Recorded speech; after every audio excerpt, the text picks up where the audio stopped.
सटाणा नगरपालिकेच्या सार्वत्रिक निवडणुकीत अत्यंत चुरशीच्या व अटीतटीच्या लढतीत थेट नगराध्यक्ष पदाच्या निवडणुकीत धक्कादायक निकालांची परंपरा ही कायम राहत शिवसेना शिंदे गटाच्या हर्षदा पाटील व त्यांचे पती राहुल पाटील यांचा दणदणीत विजय झालाय। नगराध्यक्ष पदाच्या उमेदवार हर्षदा पाटील यांनी तब्बल 2934 मतांची घसघशीत आघाडी राखत उमेदवारांना चारी मुंड्यात चित केलाय।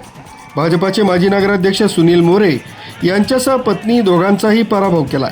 सटाण्यात भाजपाचे विद्यमान आमदार दिलीप बोरसे यांचा धुराळा उडवला आहे। उपमुख्यमंत्री एकनाथ शिंदे, शालेय शिक्षण मंत्री दादाजी भुसे यांनाही मोठं यश मिळालंय।